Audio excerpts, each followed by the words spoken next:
So good afternoon. I'm Jennifer Hurt. I'm a faculty member here in ethics. I'm also the Senior Associate Dean of Faculty Affairs here at Yale Divinity School. And I'm one of the co-organizers of the conference. And I'd like to take just a second to introduce my other co-organizers. And I'm looking around because I only see one. Oh, there we go. They're both here. Wonderful. So Kathryn Tanner is the Frederick Marquand Professor of Systematic Theology. Over here, Kathy, maybe stand up just for a second. Yeah, and John Pittard, who is the Associate Professor of Philosophy of Religion. And we have had a lot of fun designing this conference, and it's just a joy to see it come to fruition today.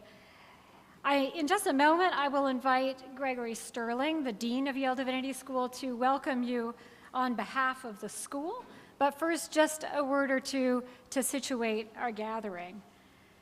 Human beings, I think, have always thought about human making through the lens of divine making, and vice versa. They've thought about divine artifice through the lens of human artifice. The book of Genesis tells us that God formed the human, Adam, out of the soil, out of the Adamah.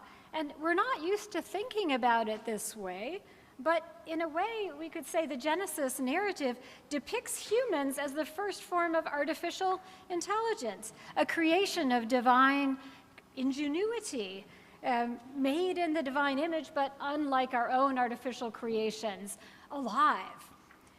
And human beings have always tried to imitate this divine artifice and have done so always with great ambivalence, worrying about whether doing so properly reflects our true vocation and birthright, or whether it's a form of rivalry with divine making, or perhaps it's a form of idolatry, as our own creations receive the worship that is due to God alone.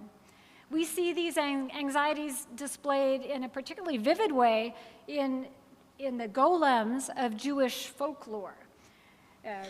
According to these stories, the ritual use of the letters of the Hebrew alphabet that make up the names of God, when inserted into these humanly formed clay creatures, come alive.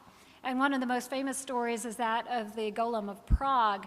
And this golem protected Jews who were living in the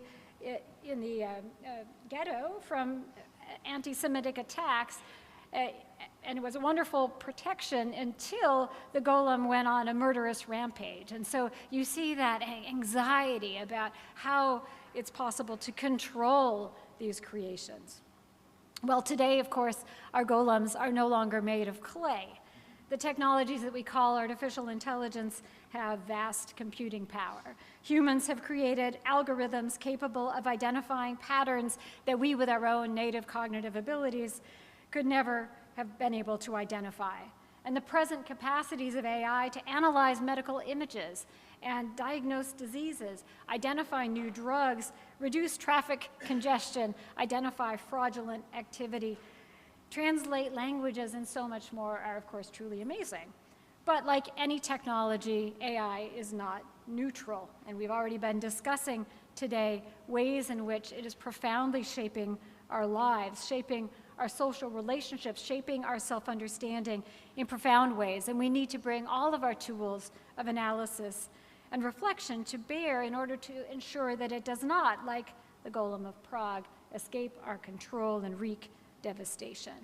And there is important work that's being done to address concerns about the way in which AI amplifies bias in data sets, addicts us to social media, draws us away from embodied social interactions into frictionless simulacra of human relationships, robs us of both skills and meaningful work, and consumes vast amounts of energy while being described as a kind of clean technology hovering in the cloud. And perhaps this is all not surprising because most AI research and technology is being developed by a few corporate giants whose power and influence is terrifying and whose end is profit, not justice, not loving relationships, not meaningful work, not ecological balance. It's not clear how it will be possible to establish meaningful democratic controls over these technologies in order to ensure that they serve the common good rather than merely enriching the already mega-rich. There's every reason to believe that AI, controlled as it is by these tech giants, will be used to amplify existing inequalities and hollow out democratic institutions. And so we need to take care not to overlook the emerging reality of AI-powered, all-too-human autocracy in the midst of worrying about the advent of superintelligent AI. And so this conference, bringing together theologians, philosophers of religion, and ethicists to think in a sustained way about these challenges and opportunities posed by artificial intelligence. They're developing at such a fast pace, we're already playing catch up, and it's work that requires collaboration and conversation across disciplines. In order to build shared commitment to the flourishing of all persons, all creatures, and the world that is our common home, returning to the vocation of that earth creature into whom God breathed the word of life. As we begin, I want to take a moment to thank our sponsors, Yale Divinity School, of course, the Provost Fund for AI Innovation, and I know Jenny Frederick is here, and she led the task force that then eventuated in the creation of this Provost Fund. And it's very exciting to see the kind of work that's happening all over Yale through the support of the Provost's office. Also, the Yale Humanities Division, the Department of Religious Studies, and the Yale Digital Ethics Center. Dean Greg Sterling grasped immediately the importance of AI and the importance of having the Yale Divinity School at the forefront of thinking about the significance of AI for the future of humankind, for this planet. And I'm particularly grateful to him for making this possible. And I would ask that you join me in welcoming him to the podium now.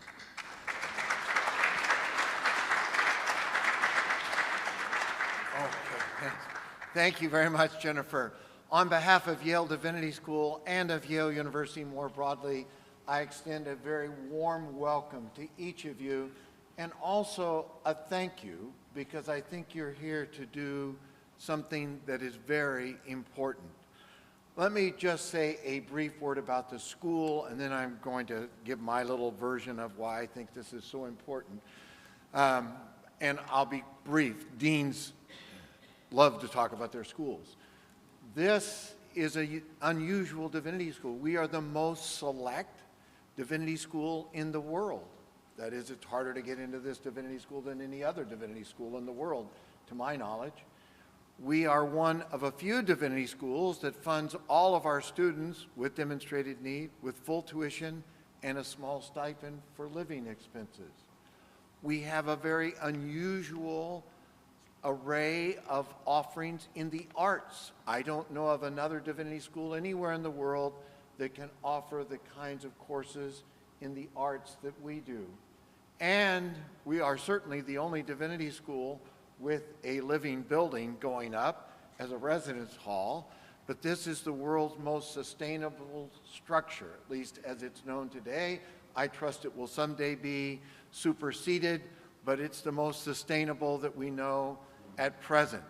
So there are some unusual features of this divinity school, and I hope you'll enjoy your time here at Yale Divinity School.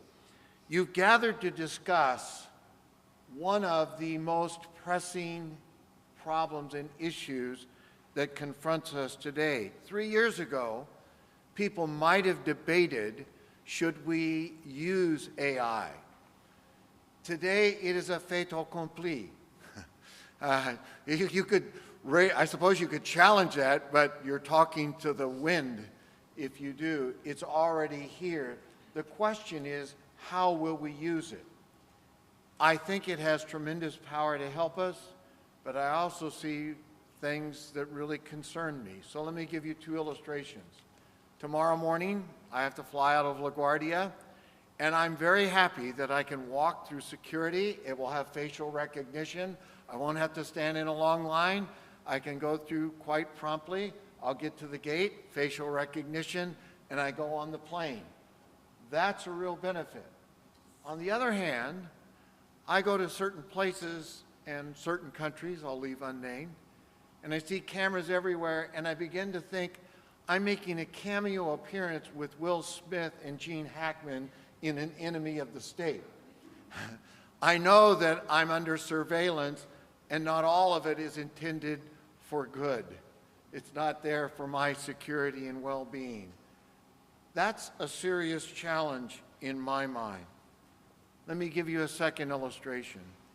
I have two good friends who are in the process of creating AI holograms, one of a wife and one of her mother. The one creating it of his wife is doing this on behalf of their younger daughter, whose mother now has stage 4 cancer. And he's doing it because he wants her to be able to talk to her mother even when she's gone. And they have the capacity to create a hologram that can even think through what she might have said in a future context. You might be thinking, yes, but you should learn how to grieve. Well, she'll grieve, but that's a real source of comfort.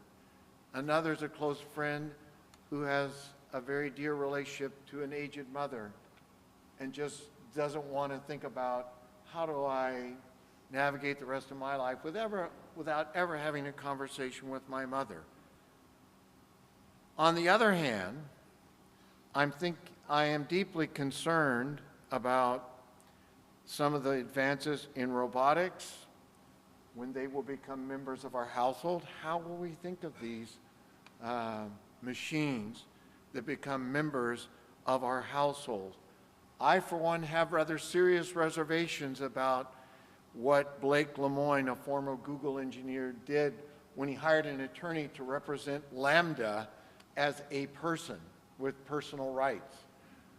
These are not fictitious issues. These are here in our society. I could give many other examples, but these make the point. I'm very grateful that you're here to ask these questions. We cannot depend upon the corporations driving the advance of AI to ask the questions you're here to discuss. OpenAI was created as a not-for-profit with an ethical board. Their board met one time, and that's all. If you want to think, on the other hand, of a person who's been in the news a great deal, in a very famous conversation that Elon Musk had with Larry Page, Larry Page accused him of being a humanist, supporting humans over machines. I don't think anyone would accuse him of that today. He's made an abrupt turn. My point is this, that the questions that you're going to ask are questions that I don't believe the corporations will ask.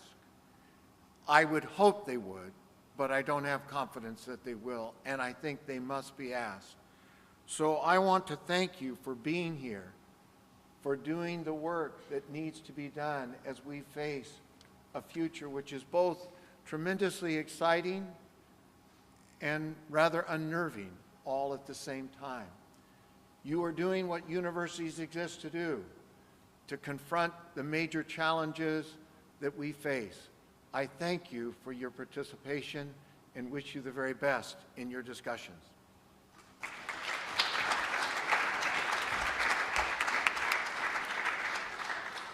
An event like this takes a lot of work to put together. I want to thank, as we begin, some of the people who have made it possible. Lynn Haversat is here she's our events coordinator, and working with her is Joelle Syracuse. And if you have any questions throughout the event, Lynn and Joelle are there to help you out. But I'm just so grateful for all that they have done. Brock Harmon has been really critical for communications, website, all of that, and is working in the background. We have our communications director, Tom Krattenmaker, in the corner over there as well, and John Stachenwitz. So a team has made this possible. At this time, I would like to invite my colleague Kathy Tanner to introduce our first keynote speaker. Please join me in welcoming Kathy. Oh my goodness. I need some water too. Oh, yeah. Water. Jennifer, gonna get that? Well, anyway, it's my pleasure to be here to introduce Professor Schweiker. Thank you all for being here. It's really our honor to have him with us. He is the Edward L. Ryerson Distinguished Service Professor of Theological Ethics at the University of Chicago, where he's been for quite some time, and I certainly had the pleasure of teaching with him there for a while. That was terrific. Professor Schweiker is known for his work on a number of different issues and topics, some of which he's going to be speaking about today: conscience and humanism, global cultural dynamics, hermeneutical philosophy, comparative ethics. He has quite a range and is quite in demand as a speaker. Apparently, the issues that he's going to be addressing today, he's been lecturing about across the world in China, Germany, Switzerland, among other places, and now at Yale. So this is an incredible opportunity for us, and please join me in welcoming Professor Schweiker.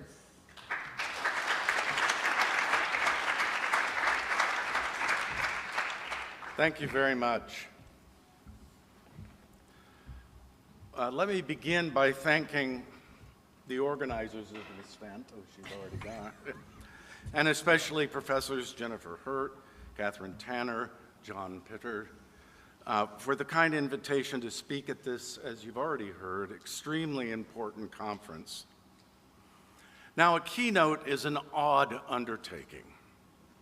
The speaker often feels that one ought to give some striking overall vision of the topic as seen from on high.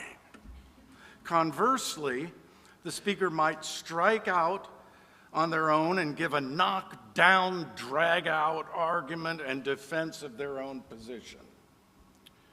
I hope to avoid those two seeming imperatives of a keynote lecture, even though I'm going to give some overview of the topic and just propose, the position I hold: a robust Christian humanism dedicated to the integrity of life.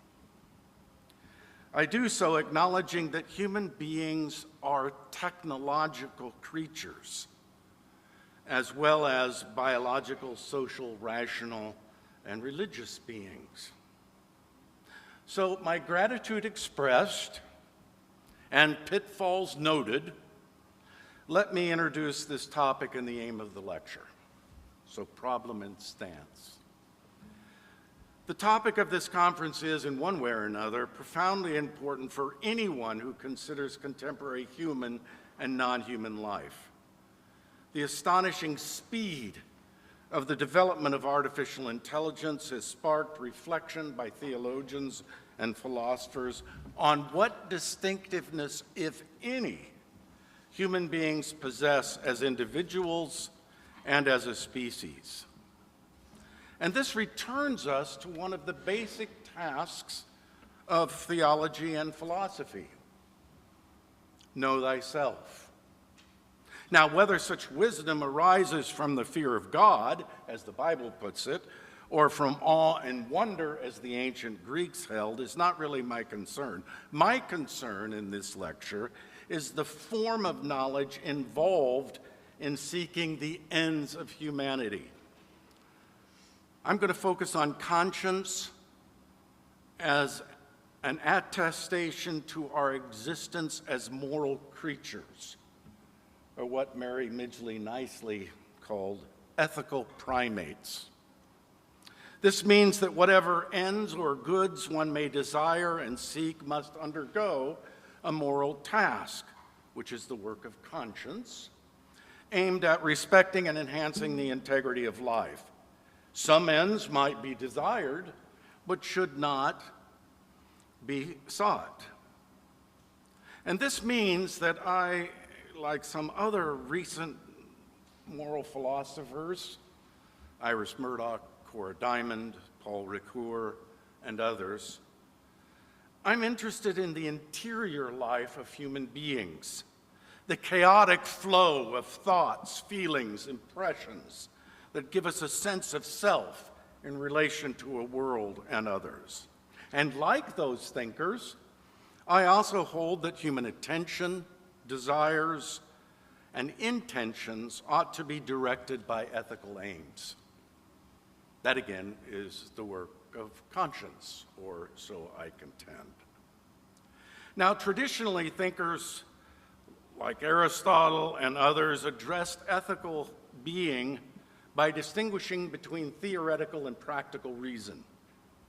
Theoretical reason uses ideas, concepts, and principles for comprehending nature and providing grounds for understanding aspects of our lives, with the aim being that of truth. For Aristotle, and then later Thomas Aquinas and others, that's called first principles. Practical reason, conversely, is gained through doing things that let us get on in the world, that orient our lives, the wisdom and know-how. It is directed to ends, goods, and even with Thomas Aquinas, the last end, that is the visio Dei.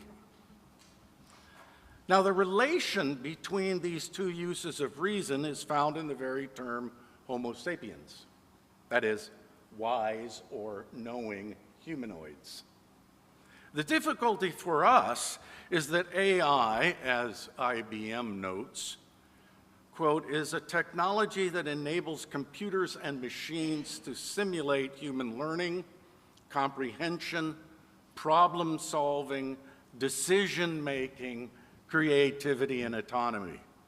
In other words, we're not the only entities in which practical and theoretical reason meet. Are we then to consider AI as a new form of Homo sapiens? Can AI be oriented to God as its first principle and towards God as its last end? That sounds to me, at any rate, a bit odd, since AI would then have to receive, according to Aquinas, supernatural grace. But that seems odd because, as far as we know, human beings and not God programmed ChatGPT and other forms of AI. Nonetheless, it's hardly surprising, and one of our cab drivers since I've been here mentioned this himself. This is how widespread this is, that there is fear for the fate of humanity. As noted by recent commentators, quote, human identity may continue to rest on the pinnacle of animate intelligence, but human reason will cease to describe the full sweep of intelligence that works to comprehend reality. To make sense of our place in the world, our emphasis may need to shift from the centrality of human reason to the centrality of human dignity and autonomy. The real question, then, is whether the extent and depth of human relations is greater than reason alone can grasp, greater than the finite world and the attestation of good, and also the acknowledgement of the radical horrors of evil. As Paul Ricoeur puts this in terms that Augustine, Aquinas, Barth, Tillich, certainly myself would endorse, quote, as radical as evil may be, it will never be more originary than goodness, which is the Ursprung in the field of ethics. Orientation to the good as rooted in the ontological structure of being human, or in biblical terms, creation and createdness. In a word, we are probing and pondering an ontology of moral being, rather than focusing on intelligence and reason, although they will obviously be included. At issue is our freedom and dignity, And conscience testifies to our moral being, rooted in an originary goodness and also our fallenness. By the end of this lecture, I hope I've convinced you of the validity of a Christian humanist stance in life and the claim of conscience, even if you choose not to adopt it for yourselves. The most obvious reason for this stance is that it embraces a concern for the centrality of human dignity and freedom in human life as ethical primates. Now, I'm not going to enter into an Auseinandersetzung between religion and humanism. That argument is going to go on and on and on. But for historical, conceptual, and sociological reasons, I am compelled to take seriously what the religions say about human life and conduct. For the theologian interested in ethics, like me, religions are sources for interpreting life without granting them a priori ultimate authority. They are, to speak technically, hermeneutical sources, that is, sources for interpreting life, even if, as I also hold, they are not the only sources for interpreting our existence. The question then is, how best to articulate the structure of lived human experience? Now, the remainder of this lecture, I've been given 5 hours, as I understand. The rest of this lecture will move on several planes of thought. First, I need to note what is going on in the age of AI and some of the challenges human beings face in this age that strike to the roots of our humanity. Next, I will argue for responsibility and so conscience as what makes us moral beings. We will uncover a problem which AI cannot have because it is run by necessary algorithmic formula, sets of rules to be rigorously followed, and therefore cannot confront the dilemma of conscience, nor testify to originary goodness. The oddity of human life is that we can be against ourselves, hypocrites in the depths of our being and in relation to others. The good life is about confronting conscientiously our hypocrisy through active dedication to the projects of responsibility with and for others. Put in Christian terms, we are moral because we are created and yet fallen. And in this age, it seems to be a fortunate fall because it requires that we live within the bounds of our humanity, even as one hopes for Christ's redemptive act. I'm going to conclude with thinking theologically after ChatGPT. So let me first sketch some structures of lived reality that place constraints and possibilities on us. So AI in the moral space of life. The most obvious constraints and possibilities,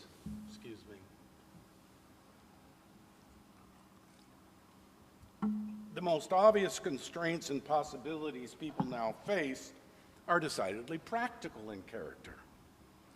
There are amazing economic developments driven in part by AI. It speeds production and releases people from tedious tasks.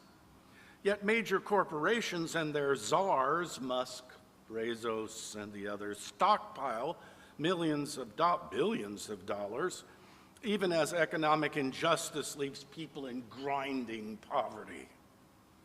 So too in access to the latest medical technologies, including AI, that can save lives, and yet is unevenly distributed. Something as simple as a cell phone that gives us worldwide communication is actually unavailable to roughly 1/2 of humanity. And anyone, and all of us, that are gathered here know the challenges AI puts to education, especially reading and writing. Some students want, in effect, AI to think for them, a very strange inversion of the ancient dictum, know thyself. In fact, then, a crucial part of the contemporary structure of lived reality is the stupendous extension of human power and knowledge through technology, which poses challenges of social justice, even as much of the world is a technological desert. This leads, beyond economic, medical, and educational challenges, to deeper constraints and possibilities. There are movements afoot to transform humanity in a war against death, or even to work for a post-human future. Consider the movie Eternal You, which was shown here and was mentioned by the dean, about the creation of replicas of people so that you can speak to them after their death. Online immortality supposedly nullifies the sting of death. Advances in ChatGPT will replace and fulfill, so the movie trailer claims, the purposes of religion, because it will offer eternal life that is only promised by the religions.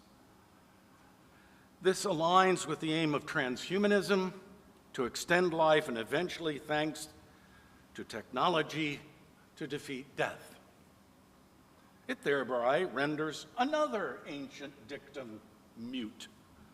Philosophy is learning to die.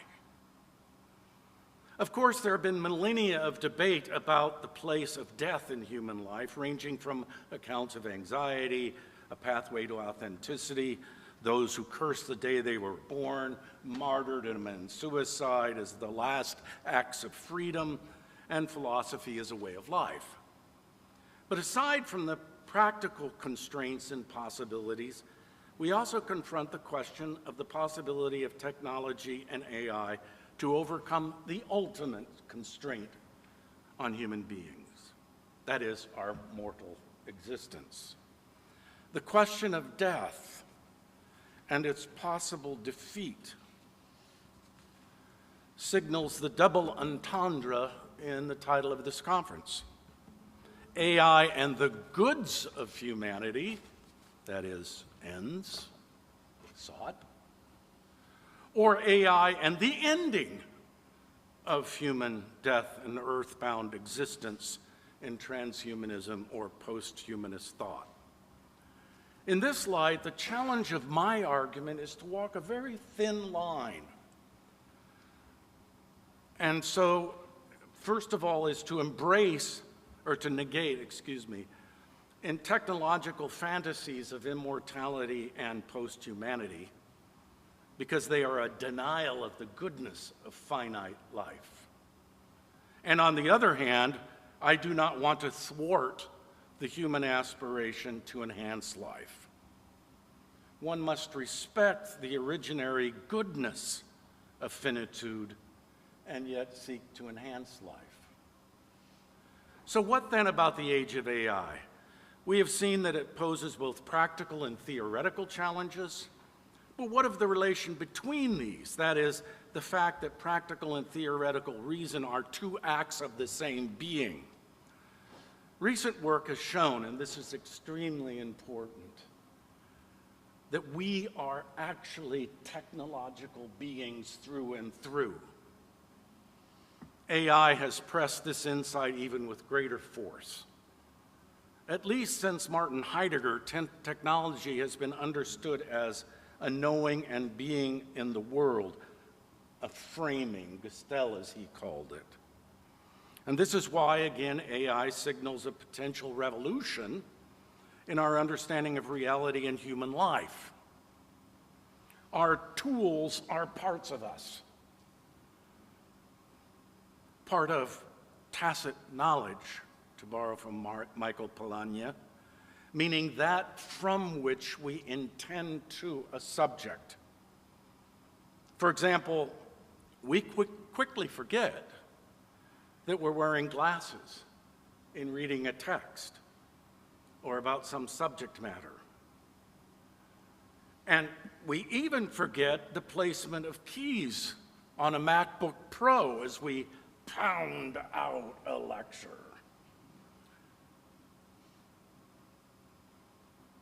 The tacit dimension of technology means, interestingly, as Polanyi puts it, that we can know more than we can tell. AI allows us to know more about the world than we can talk about how that technology works. It is part of knowing ourselves. So the age of AI is not simply a time dominated by extremely complex tools, but rather as a means to get to our humanity, its meaning and worth, and perceptions of reality. And not surprisingly, commentators on the explosion of work in AI note that human beings still control it and should inform it with our values, norms, and needs. But that includes, we should note, our human racial, sexual, ethnic, and cultural biases that can be put into AI, and which then continues to reduplicate them. There is also agreement that currently AI lacks basic human attributes. As one author put it, does not possess friendship, empathy, curiosity, doubt, worry, unquote. Nevertheless, there is awareness that with AI there will be, again quoting, an alteration of human identity and the human experience of reality at levels not experienced since the dawn of the modern age. So we now face a situation wherein another form of intelligence works and or competes with human reason. What does that mean for orienting our lives? The link between technology and our perceptions of humanity and our experience has actually been a curse for a long time, or noted for a long time. A crucial aspect of these claims is that the speed of technological development, as well as the power to retain indefinitely thought in a tertiary form, reduces social and biological realities to algorithms, to sets of rules. Come what may, our perception of ourselves and reality are mediated or interfaced with technology, and especially AI with its power to learn, evolve, and surprise. This is especially the case should we reach singularity, that is the point at which a new level of intelligence is reached beyond human capacities, which then programs itself.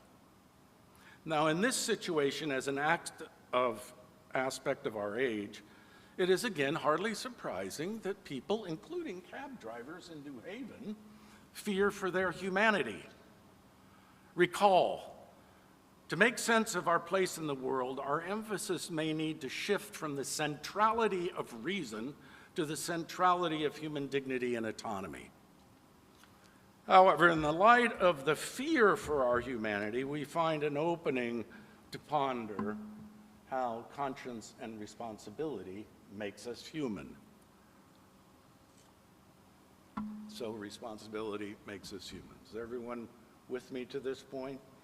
I won't ask how many people in the room are hypocrites. We'll leave that unexamined, at least statistically, for the moment. Let's recall the planes of reflection I've traversed. First, I noted the problem and stance of this lecture, namely that given AI a new form of intelligence, we have to shift our focus as humanists to freedom and dignity. The next plane of reflection surveyed how AI is shaping the moral space of life, ranging from medicine to communication and accounts that are in framing of our age. It should be clear by now that what is going on in the age of AI is a challenge to the entire scope of ideas that have informed our conceptions of reality and human existence. That fact forces us to ask first, despite the necessary place of reason in human life and technology, should reason alone be the proper locus of human dignity and worth? And second, what do these diverse developments mean for our understanding of ourselves and the reality in which we must orient our lives? These two questions bring us back to the theme of being human in the age of AI, mindful of what is going on.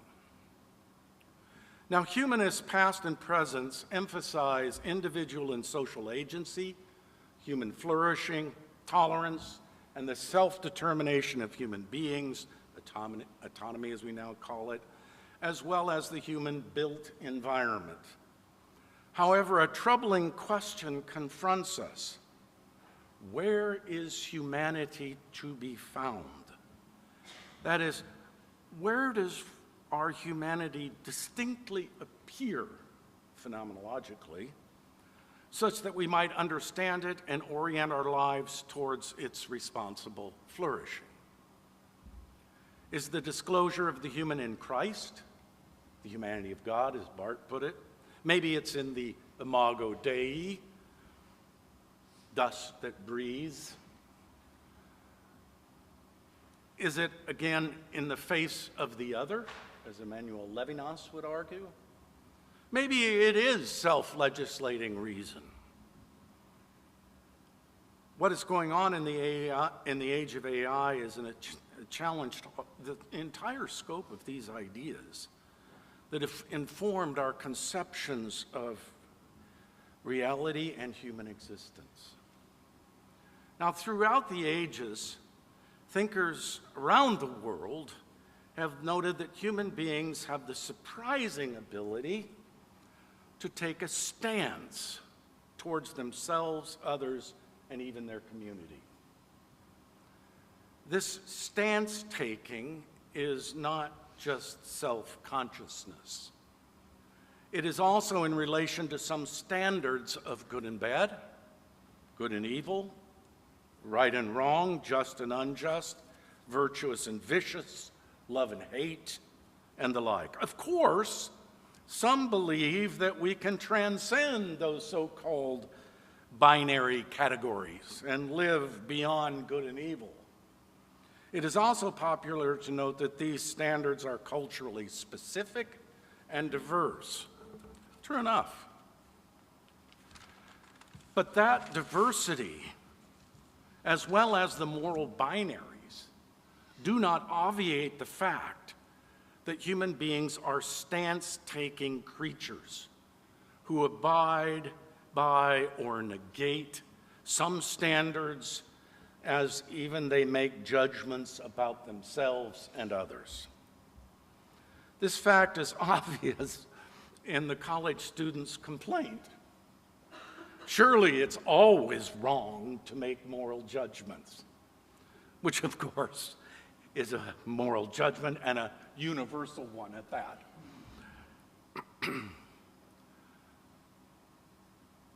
It's one thing to talk about the diversity of codes, judgments, values, loves, and quite another thing to say that human beings are not moral judgment makers. Now, a concept for what I'm calling stance taking or posture in existence is conscience, of which there are many theories of its meaning and origin. And of course, conscience is sometimes criticized as a tyrannous force in the human psyche, a mere product of social forces of race and class, a hallmark of Western individualism, or a horrific form of self-torture, as Nietzsche so brilliantly put it. Nevertheless, Christian and non-Christian thinkers continue to examine conscience as a clue to the meaning of our being ethical primates. Again, whatever ends we seek, including the possible end of humanity, can only be responsibly sought once they pass through the moral screen of conscience, such that some ends ought not to be sought, even if we can do so. And that collapse is what's going on in technology and in the current administration, I think. If we can do it, we should do it. Now, conscience is not merely a faculty of the mind, a special sense, a mysterious voice of the divine or otherwise telling us what to do. It's not Jiminy Cricket, if you've seen the old movie. Conscience is the whole self, orienting the whole self towards a responsible life that testifies to the original goodness of being and aware of the potential evil in oneself, others, and the world. This is an ontological rather than psychological or sociological fact of being human, even if it is interwoven, unsurprisingly, with our sociality and our psyches. Now, most simply, as the OED puts it, conscience is, and this is a definition I'd want to modify at points if we had time, but, quote, the internal acknowledgement or recognition of the moral qualities of one's motives and actions, a sense of right and wrong as regards to things for which one is responsible, the faculty or principle which judges the moral quality of one's actions and motives. As I've noted, I cannot parse that definition today, nor chart the history of conscience, including so-called cases of conscience, and I don't need to do so. While the OED does not use this language, we were talking about an ontology of the human that testifies that it is good to be, that it is wrong wantonly to destroy oneself and others, and that we are makers of judgments. Someone without conscience, while having consciousness and intelligence, would lack something basic to our humanity, and that, of course, is AI.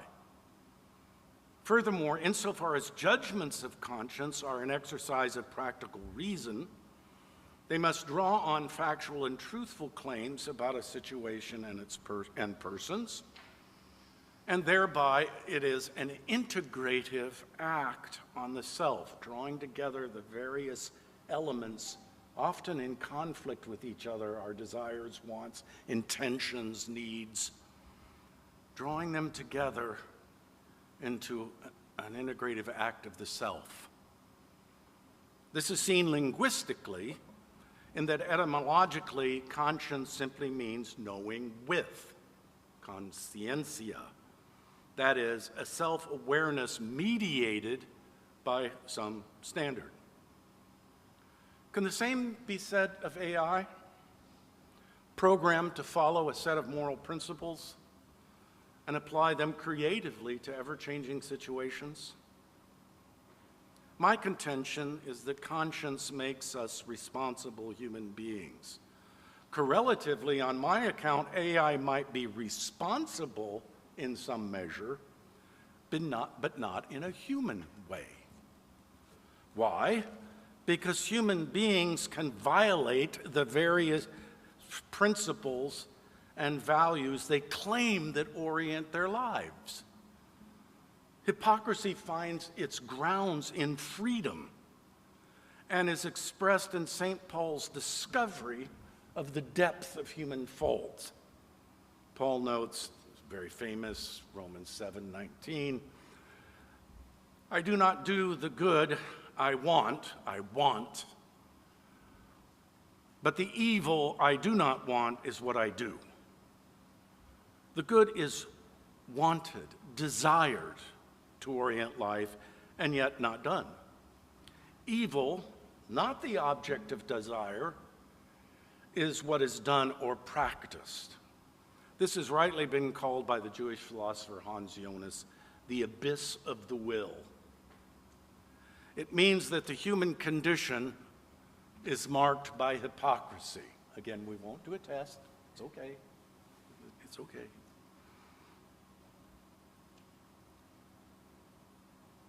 AI can be responsible but not, I'm suggesting, in a condition marked ontologically by the freedom for hypocrisy. That odd capability, at least for now, is lacking in AI because of its rule-following existence, and this is not free in any moral responsible way. AI does not attest to nor desire an originary goodness as the condition of the possibility for its own fallenness. As Immanuel Kant noted, conscience is a kind of second self within the self. As St. Paul put it, it is God's law inscribed on the mind of all human beings, and both Paul and Kant, and others as well, insist that we are moral creatures insofar as we can and do obey or disobey conscience. Again, Paul writes, that which I want I do not do. And this fact, he notes, makes him an interesting trope, stranger to himself. We are free and bound, free to disobey our standards and yet bound by them. Our conscience attests then to an originary goodness of freedom to exist that abides even in the sense of guilt or self-betrayal when we or others violate that goodness. The hypocrisy that we are testifies paradoxically to the depth and scope of our moral being, for otherwise we would lack conscience.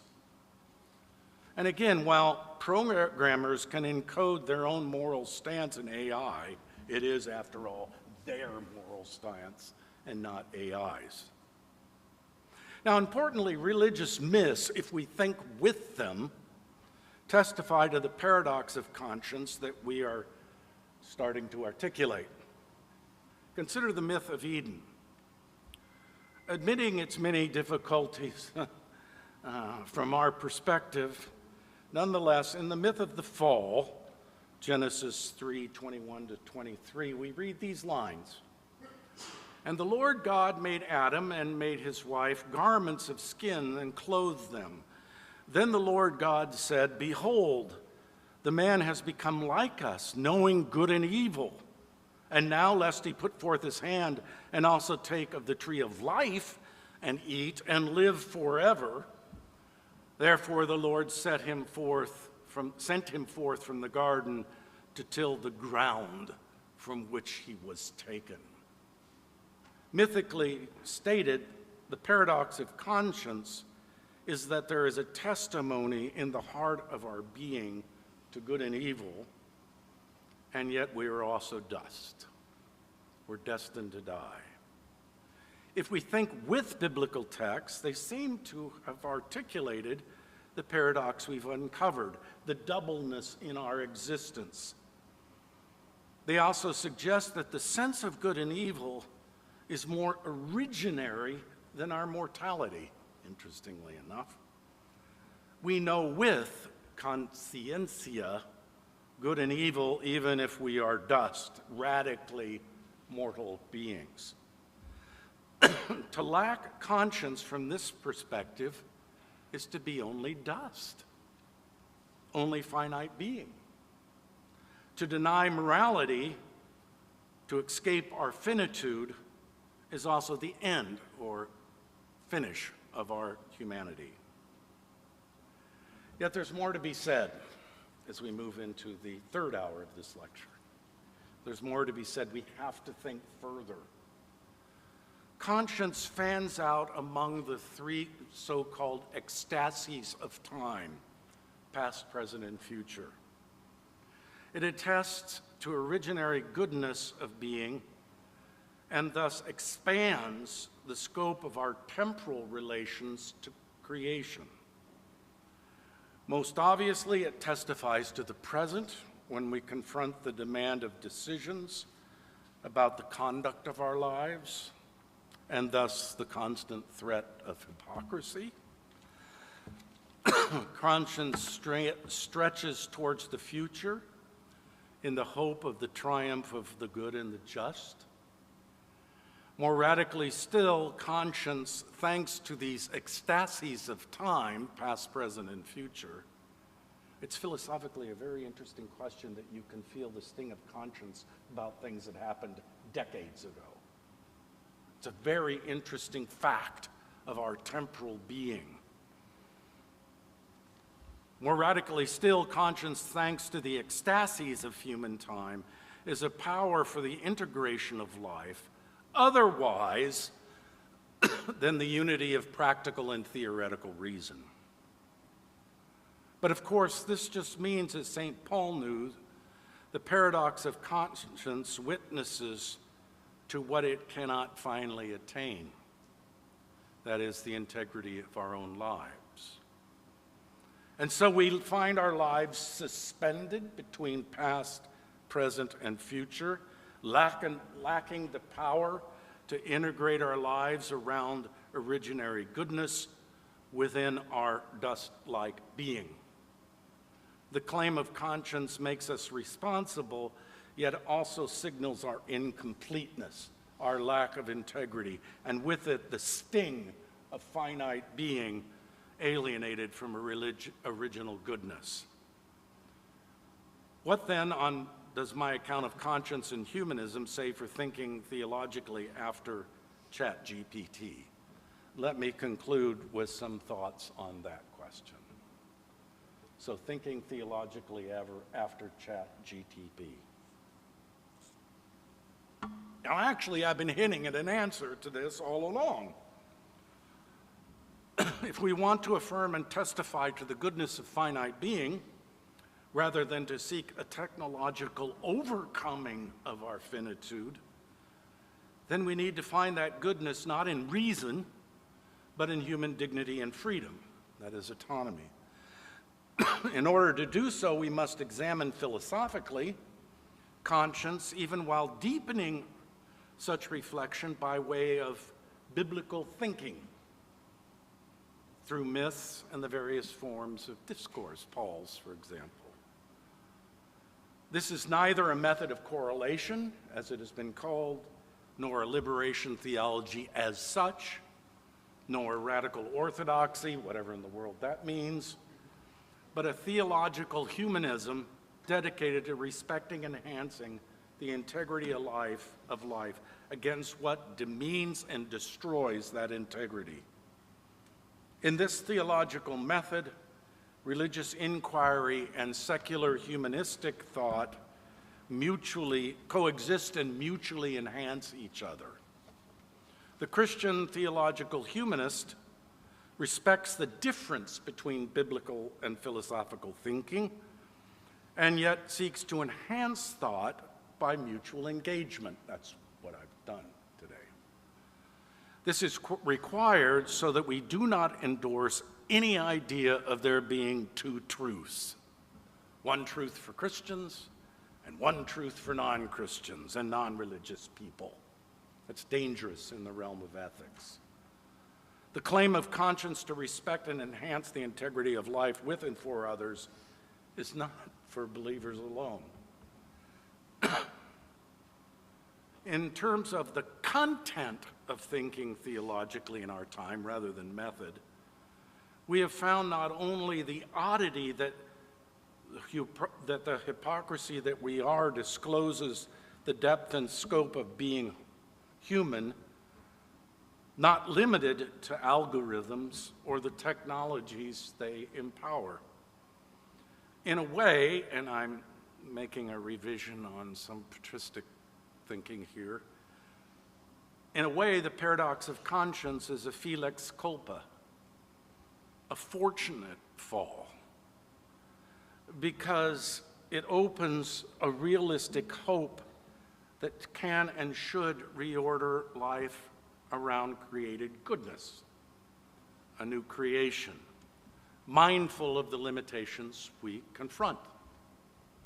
This is a yes saying to life in all of its troubles, faults, sorrows, and glories.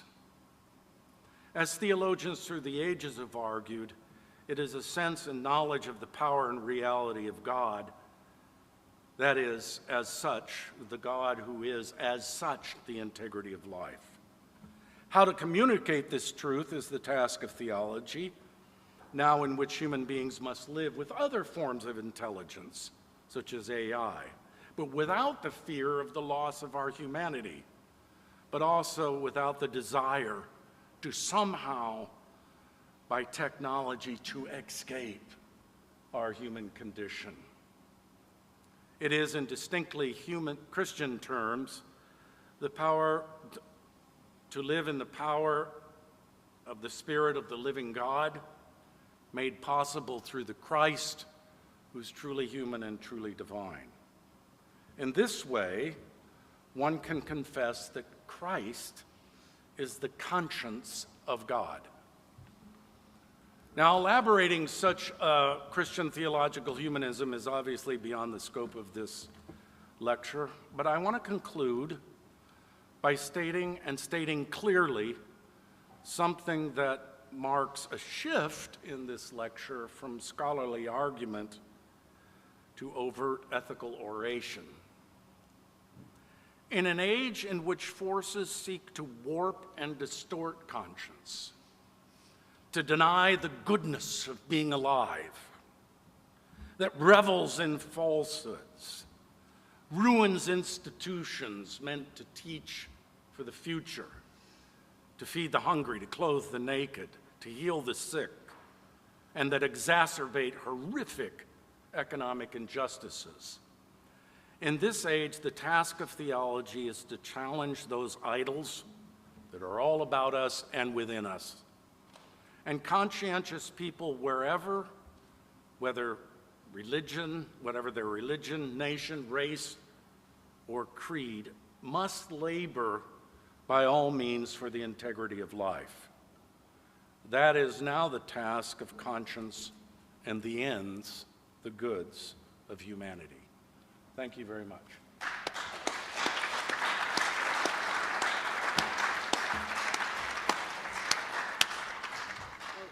That's really great. It sets up a lot of the conversations to come. It's true. Yes, that's the idea. Professor Schweiker is willing to take his own questions. So, Absolutely. We have some time, a substantial amount of time. I hope I didn't go on too long. No. That was perfect. I love Q&A, so please. Yeah, Q&A.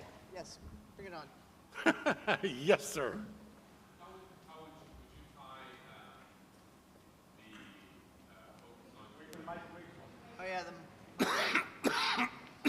Excuse me.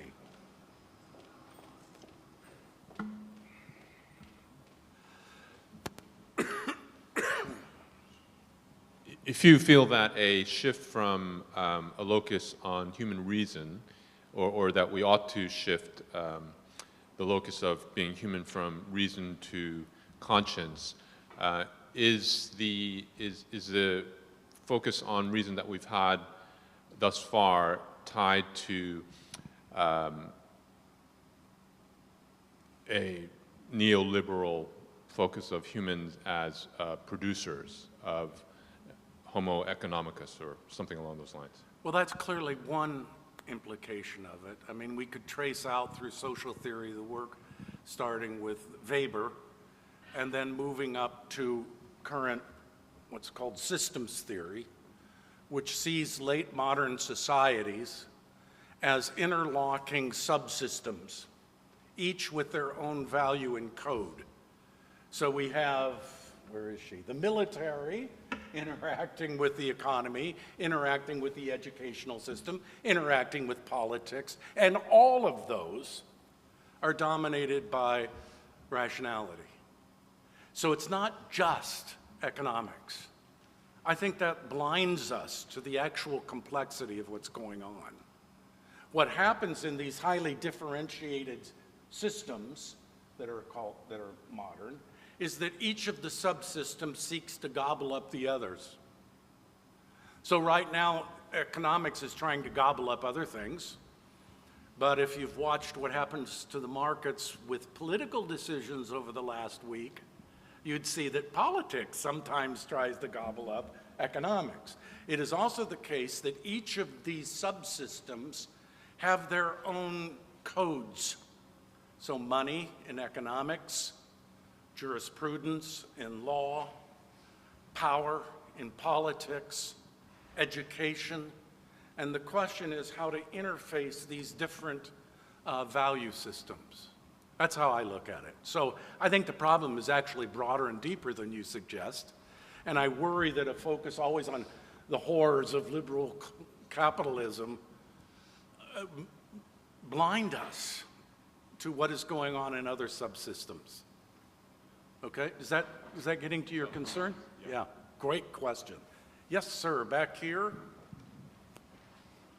Thank you very much. I love this focus on conscience, and it ties to people thinking about AI ethics and law and AI ethics. There's a heavy emphasis on human oversight. Yes. And I think one of the intuitive reasons for that, although it's not always articulated that way, is because human beings have the capacity for conscience. Yes. But it does kind of beg a question about, nobody knows what it's like to be a bat, and nobody knows what it's like to be an AI. So is it possible that an AI system at some point might have something like conscience? And how would you sort of frame that within your ethical framing? That's a highly speculative question, and one of the things that people working in AI and other technologies do is always overshoot where we're actually at. AI is still extremely primitive. The human mind is so mind-bogglingly complex, and then if you add our moral being into that, it's amazing. I tried to parse this by saying that AI could be responsible, that is to say, it would follow the dictates of, we hope, the conscientious, people writing the code, which takes immense faith in humanity, more than perhaps I have, to write those codes. So it could be responsible in that sense. It could respond to new situations with respect to certain norms and values. But it's not responsible in a human mode. Now, if, underline if it were to evolve to some point where it did have those attributes, then we'd have to rethink the issue.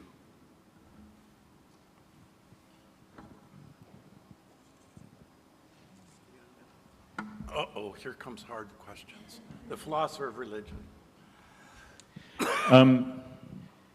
My sense is that in the history of Christian thought, a lot of theologians or theological thinkers have wanted to avoid a conception of freedom that requires the possibility of sin, that requires the possibility of hypocrisy, of this kind of internal tension, precisely because Christian thinkers have wanted to affirm that God has, freedom par excellence.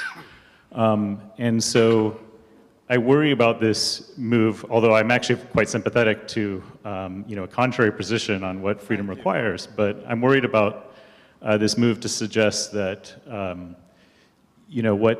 what really where dignity lies is a kind of freedom that involves this sort of struggle, this potential for hypocrisy.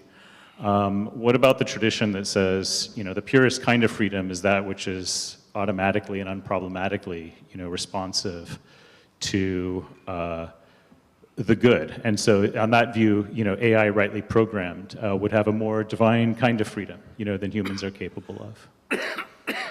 Pardon me, I've got a frog in my throat. Odd saying, I have to say.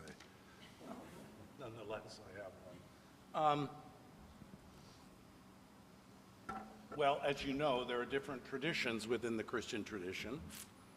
And I stand within a tradition that affirms that to be human requires freedom. So it's against all forms of determinism, which could be the case in your hypothetical deity, right? Controlling all things, but being free, her, him, they, themselves. I'm an ethicist, a theological ethicist, so I like to think like Socrates did, down to earth. Show me what your position means for how people actually conduct their lives.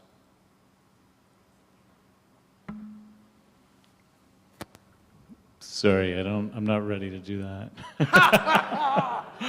I thought that was a rhetorical question, so feel free to answer on my behalf. No, it isn't a rhetorical question because it either can lead to an incredible antinomianism. My God has set me free, so I don't have to abide by any rules or norms. That's happened in the Christian tradition. Or it can assume that divine, without proper formation, there's nothing in my argument that says we shouldn't be formed to be less hypocritical. I'm making an ontological and not a historical or practical argument. So I would like to think, and as a good old Methodist, that we can move on to perfection, which is love of God and love of neighbor. But the second option would be, well, you have that freedom, but it's all rule bound, and God's directing your life. You find people praying for parking spaces who seem to think that way. I just don't see how your position, and that's why I don't use it, could play out in the actual rough, tumble, confusion, wonder, and awe of actual human conduct. Yeah. Now, the way I put that is important. I think one of the things that theological ethics has to do is to question some of our dogmas in terms of what do they actually mean for the conduct of life. Is that making sense? Can I speak for you, John? Go for it, Kathryn. I knew this was coming. I mean, Right into the mic. It depends on what you mean by freedom, right? Yes, Whether it's exactly. freedom of choice or whether it's a kind of freedom of spontaneity, so that you spontaneously do what's good because you see it as good and it's the only thing that you want to do. I mean, that's a conceivable understanding of freedom, and I think you find, a lot of instances of that where you're not following rules in a rule-bound way. Right. Well, anyway. Well, this is why I like the language of conscience, because it means you cannot release freedom from its orientation by norms, values, and goods. We can go in and question those, but this is not license. And I think we see license going on all over in this culture. It's partly what's meant by consumerism. Yeah, since I already have the mic, can I ask one question of Sure, clarification? I mean, I understood what you were doing as trying to make, for all intents and purposes, an ontological distinction between the structure of the human and what's possible for AI. I mean, Yes. okay, leaving open what could happen with AI. But I'm wondering about the human side of it. Yeah. What's the force of saying that there's an ontological structure to being human that's being identified with the conscience, when it seems to me that you find a lot of examples of apparently human beings who don't seem to be acting in accordance with their conscience. Is that just not possible, or is it just a misleading impression, that they're not operating according to conscience, or is it quite possible that human beings, this is more than hypocrisy, it's that they don't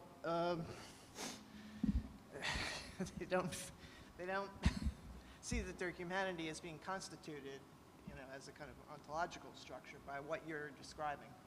Of course, that's always a possibility but it's a performative self-contradiction. Okay, Because one is using freedom in order to release oneself from any bounds of freedom. And I have no doubt that there are a lot of people like that. That's what the Christian tradition used to call sin, and that, in fact, it involves all of us. And so the position I'm setting up is one who's saying it's rather old. We have to educate and tutor conscience.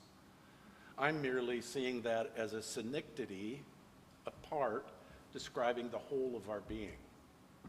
We are conscience.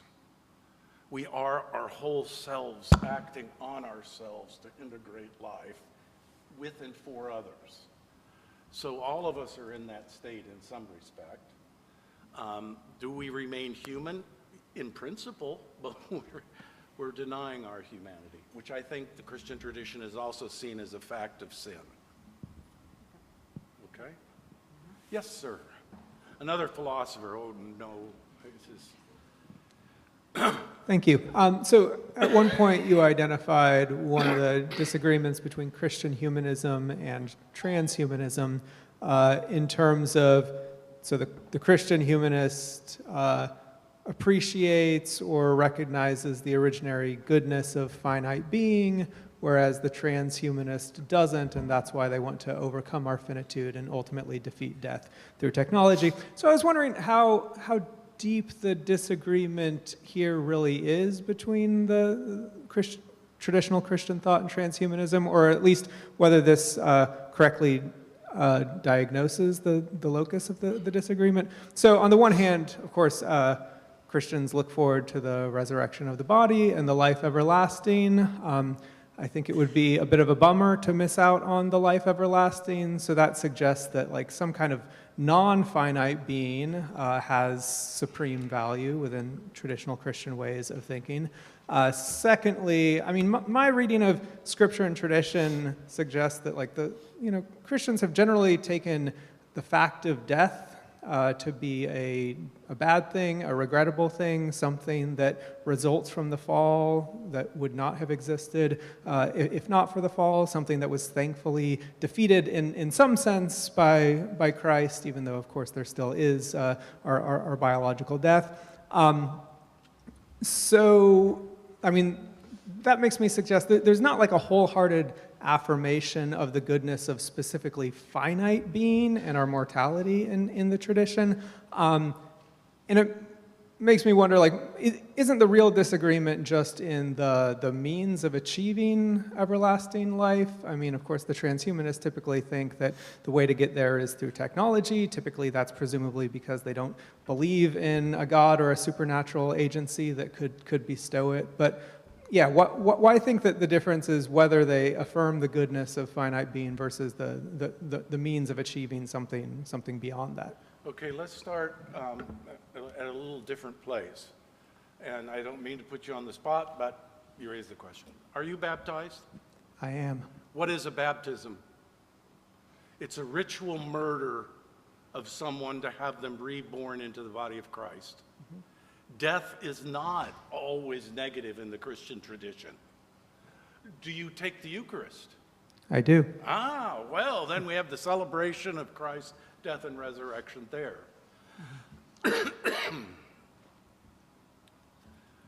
I'm a little concerned.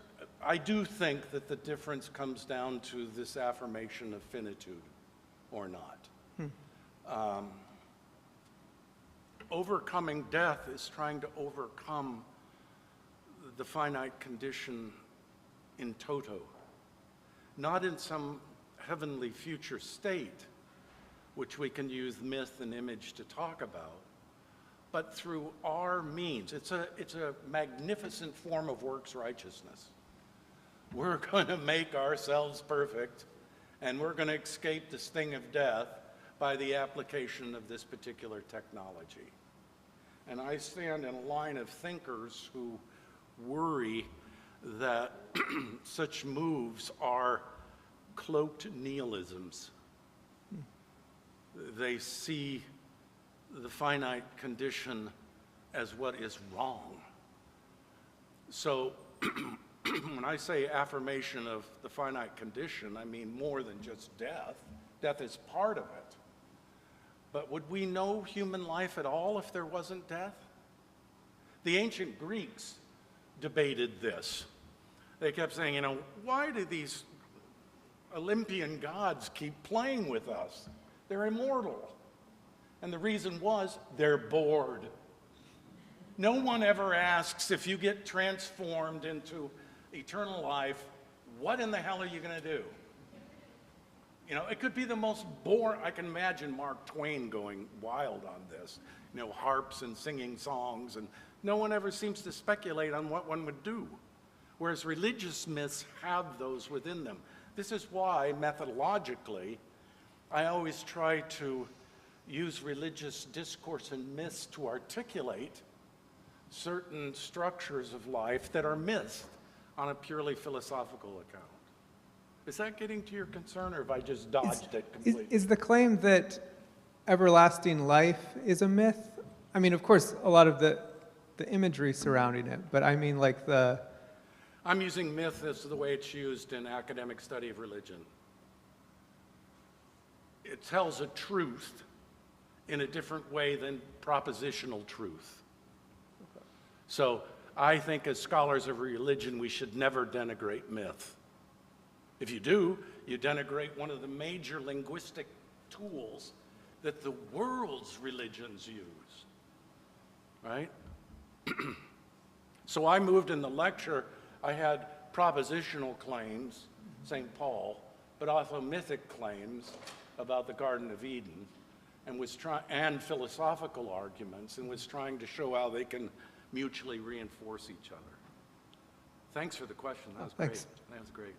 Can I grab the mic and, I mean, I think you have a good point. You could defend yourself by saying that a lot of the technological overcomings of death aren't really an overcoming of finitude in the way Christians often talk about overcoming finitude. It's just like an extension of the life we know indefinitely, or, you know, replacing the body with some other kind of finite, you know, apparatus that's computer-driven. But it seems to be that there are at least some traditions of Christianity where it's finitude that's overcome.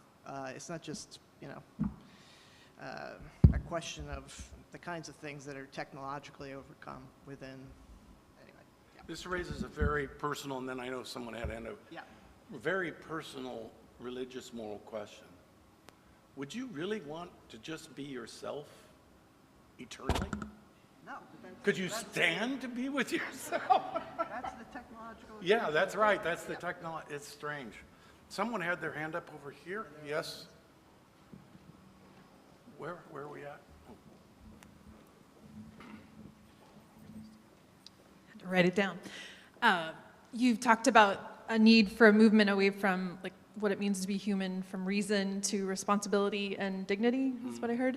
And I'm curious in what ways our conception of dignity has been shaped by reason. Very good. And how might we need to change or, I don't know, expand the way we talk about dignity? Yeah. Wonderful question. Dignity comes from dignitas, and it was used in the ancient Greek and Roman world to designate height and honor and power. To dignify someone is to elevate them, right? And this can lead to very insidious notions. What I'm doing is, again, bringing that concept down to earth and saying that it's an attribute of every human being as a moral being. Other human rights would talk about respect for humanity, which has its own lineage and problems. My turn to dignity has its own problems. But you're absolutely right. One of the things the ancient world, at least from the Hellenistic period on, did tie it to intelligence, which is why I had Aristotle and Thomas Aquinas, right? Theoretical and practical intelligence, and then as a way of unifying human beings as moral creatures. And what I did was then shift to another way of understanding our dignity because of the dangers. I mean, after all, Aristotle thinks the human highest good is for you to sit alone and contemplate the unmoved mover. Well, not you, because you're a woman. You can't do that. You also can't have friends. We can't have friends. So there's some real problems in that. And I think this is true of many concepts that we inherit historically. So as I tell students, our ideas are the only tool we have as humanists to make a difference. And if they're blunt or misconstrued or unexamined, we can do a lot of damage. And dignity is one of them, but not the only one. So thank you, great question. We got a couple guys over here. Oh no, there he is, good to see you.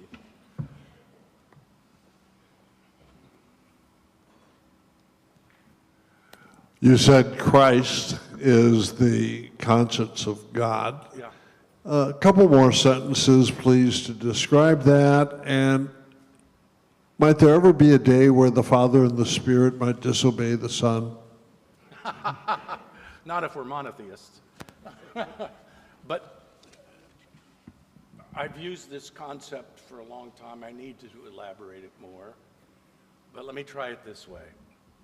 There is within the biblical text various, if you take the canon as it is, various alterations in the knowing and the naming of God and how God relates to the world. The first one is after the flood. The rainbow is actually the warrior's bow. So he will no longer be a warrior against the world and humanity. That's a massive transformation. If you look to Greek mythology, creation comes out of warfare. This is a massive change. And I think what happens for Christians is that Christ embodies how God is in a way that is even more respectful and enhancing of life than the non-warrior. Okay? So we're talking about what Christians must say about the being of God in light of the one who lived a life of love and gave of himself. And I'm trying to say that what distinguishes a Christian from an Islamic, say, or Jewish monotheist is that we take as the signal clue for how God relates to the world this figure of the Christ. He's restraining the power, right? Yes. Thank you. I have a question about the forming of conscience through media and what's being fed to us. Yes, So good, assuming good, you good. can assign one book for all of us to read and we can all share what our conscience reveals about that text. The problem is that I'm finding personally it's harder and harder to have conversations with people in a parish setting or how your sermon lands because people are being fed news based on algorithms. So ChatGPT is kind of controlling what we receive and therefore respond to as our conscience. And so you can raise some issues with people and they're like clueless as to, I don't see any of that. I have no evidence for that because it's been filtered out before they even have a chance to grapple. And every time we click on a news article, it feeds into that algorithm of what we'll see in the future. Fabulous. It's very interesting. I'm going to do a historical moment, as I always do, and then get to the sting. Neither Jesus nor Socrates wrote anything. Why?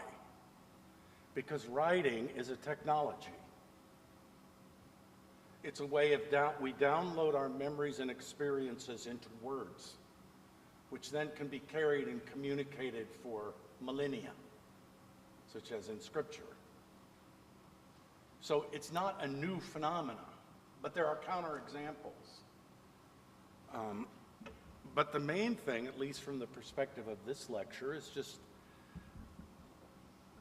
to ask people if they want to think for themselves. That is the fundamental question of philosophy and theology. Some will say no. Then you have to try to persuade them. Some will say, yes, I really want to think about my own life, and then you can help them decode or become suspicious of the flow of information that we have all the time. It's an educative process, a pedagogy. Is that getting to your concern? I mean, this is a hard nut to crack, and we see it in classrooms from elementary schools all the way through the highest level of graduate study here at Yale University. I think as a teacher, I was a former journalist, and what people are being fed is like a lot of my belief is being fed dog food and asked to act healthy, and they become so prone to conspiracy theories that it's deeply troubling. We see this throughout what's going on in Washington today. Absolutely. And what's happening to the university is a repression on any kind of intellectual voice, and that's really what happened with Mao. what you're talking about, the Christian and Western tradition has talked about for a long time. Oh, what you're talking about is what the Christian tradition and the Western tradition has talked about a long time.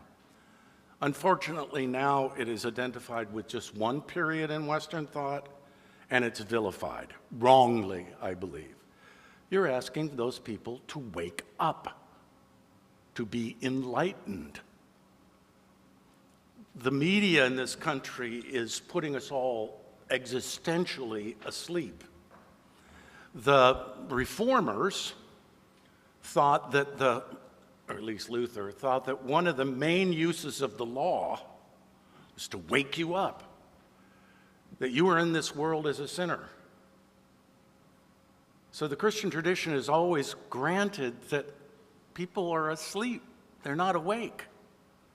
And that part of the job of the church, and especially of universities, is to wake people up. Why do you think there's such an attack on diversity training in universities, on literature departments? It's because political power likes people to be asleep.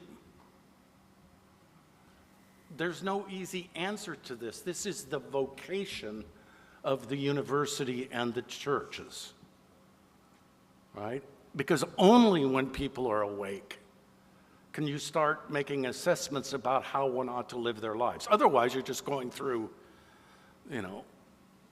almost as a robot. My own favorite example of this is on Black Friday when they show films of hundreds of people trying to break down the doors at a Walmart. And you go, my God, what has happened here, right? Part of and one more step, we are social beings. That is both a blessing and a curse.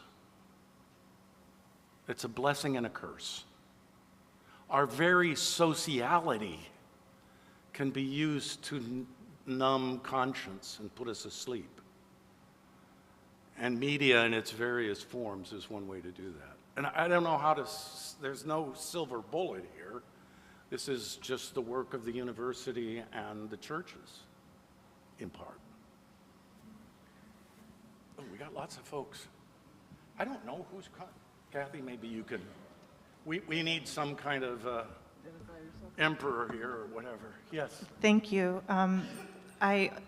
In your discussion on conscience, I found your focus on freedom for hypocrisy very helpful in its own right, and then especially so now in the context of AI.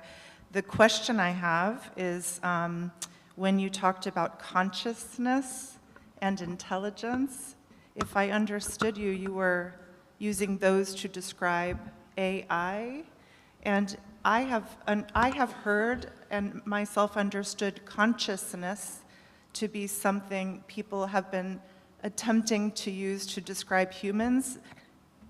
So I'd like to know where that fits for you. And to my understanding, a part of the reason it could be helpful to describe humans is that, in fact, there's no agreed definition of this. It's one of those ineffable terms. This is a really interesting question, and also we have linguistic issues about this. In French, there's no distinction between consciousness and conscience, which means the French, despite what you may think, actually believe that to be self-conscious is to also have a conscience. That linguistic, I think, wonderful fact is not possible in English, German, or some other languages. So I'm trying to say AI may attain a level of consciousness, that is to say, awareness of itself and its world, but not conscience. Because conscience, the condition of the possibility of conscience, is the freedom to take a stand against yourself, ironically. And a computer that's fed a program cannot do that, at least as we have it right now. And being a humble ethicist, I can only deal with what's going on presently. Am I understanding your question?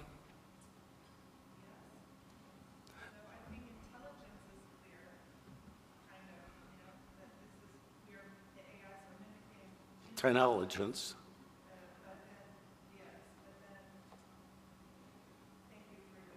Yeah, I mean, yeah, if I understand you correctly, what I'm basically saying is y'all are aiming at the wrong target. You know, you're thinking that the way to make AI human is to go at consciousness and intelligence. Wrong. Wrong. I'm also, as a humanist, trying to preserve our specific dignity and responsibility. Thank you. So we have a few more minutes. Is that okay, Bill? Oh, yeah, I'll go on as long as you want. I mean, I'm a professor. You just hit the on button and it goes wherever. Yeah. Thank you very much for your talk. It's wonderful. I want to go into a little bit about the proper human vocation in a time when vocation itself is kind of under threat. And I know there are others in this room that are also sort of, it used to be grounded often in a sense of purpose as a contributor to a society or something, or to one's family. But in theoretically a post-scarcity world, or even a world where just fewer people work, and more people are on some sort of universal income or something else, they just can't replicate the kind of productivity of the AI. You know, where do we ground sort of human dignity of vocation? And like, I would wonder, as a kind of caveat to that, could it be located in something which is adjacent to reason and rationality, which is meaning making, that sort of the proper human vocation becomes to make meaning out of one's life rather than to fulfill purpose? Very good. We cannot underestimate the importance of work in human life. And this is another one of the oddities of the myth of origin. Adam and Eve are condemned to work. That's part of what it means to be outside of Eden. Take that away from human beings. John Paul II did a wonderful laborum and exertions on the importance of work and labor in human life.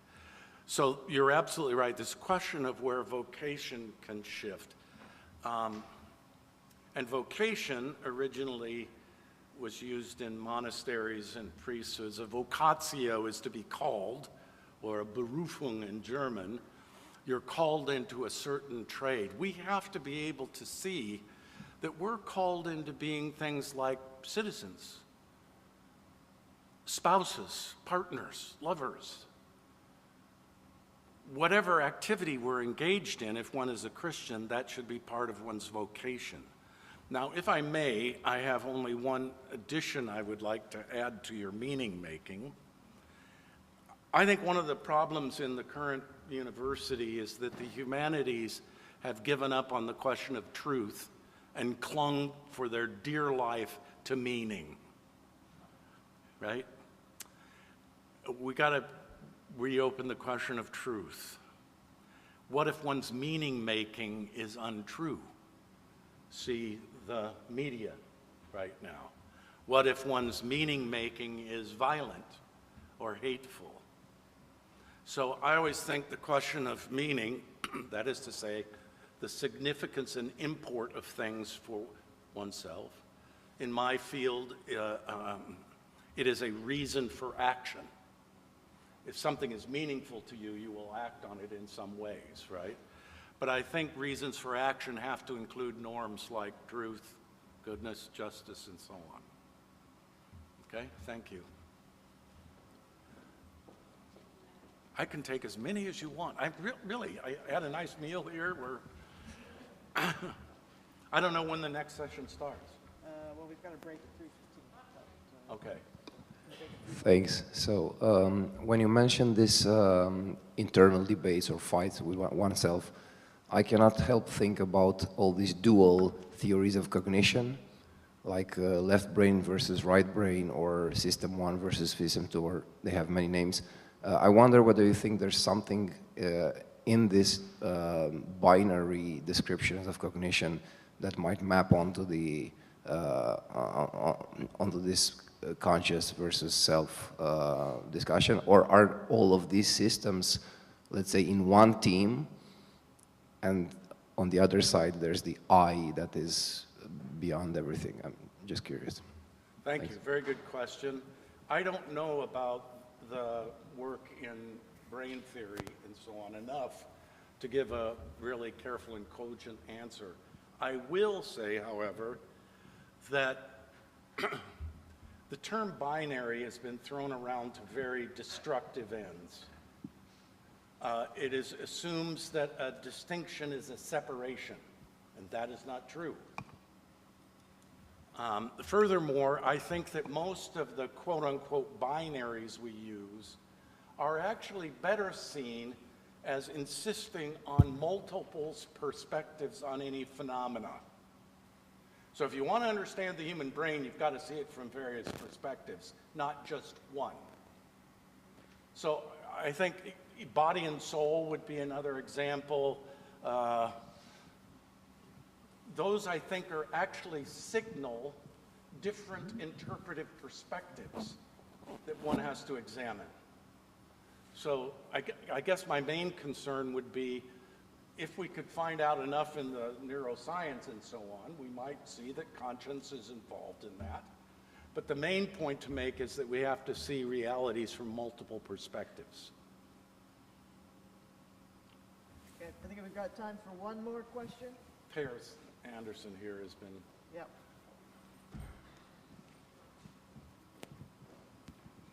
Thank you. Maybe we could get you to conclude with a moral judgment.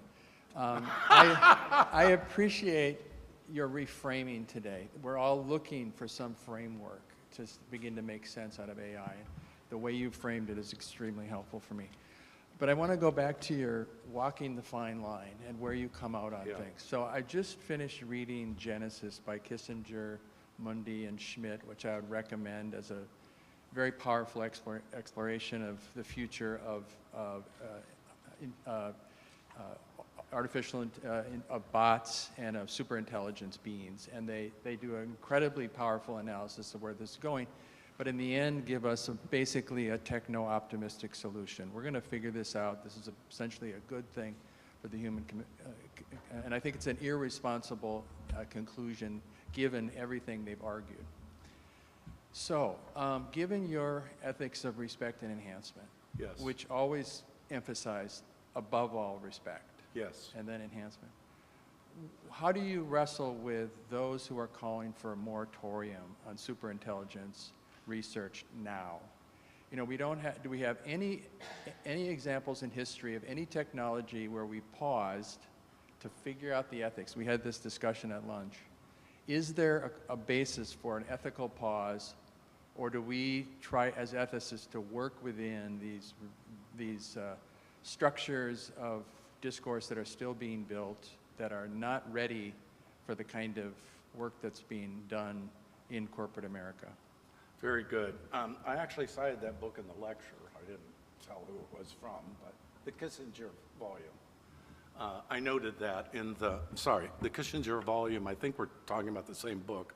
I noted it in this, and I have that same problem with the argument as a whole. For those who don't know, the position I've developed over several decades has a particular imperative of responsibility, which goes, respect and enhance the integrity of life with and for others, and for Christians before God, okay? And the relation of respect and enhance is absolutely important. If you place enhancement first, which is what a lot of the technological world does, that allows a kind of potential paternalism for us to decide what future forms of life should be like. And that's a violation, on my account, of the demand for respect. So when it comes to research project, the question is, do they first and foremost respect the forms of life that they're looking at without trying to alter them, to respect their freedom to act and live in the way they want? If it clears that hurdle, then we can move forward with enhancement. Always coming back and asking the question, In other words, I don't know, and this is where we get down to casuistry, I don't know cases of conscience, they're called. I don't know that if we can give an a priori answer to where a line should be. We'd have to look at the particular technologies, the particular design for experiments, the particular ways of informing outcomes and who's going to benefit from outcomes, all of those things. But it's got to meet the moral imperative. Am I getting to your concern? So there may be situations where we have to say, I tried to mention it in the paper, there are things we may desire that we should not do, and therefore we should just say, sorry, we're stopping this. Okay, well, I'm sure there are many more Questions, that's good. We've got a break right now. Maybe we can continue the discussion over the break Yes. until 4 p.m., right? And I guess there's coffee and tea and et cetera. So thanks to Professor Schweiker. Thank you all very much.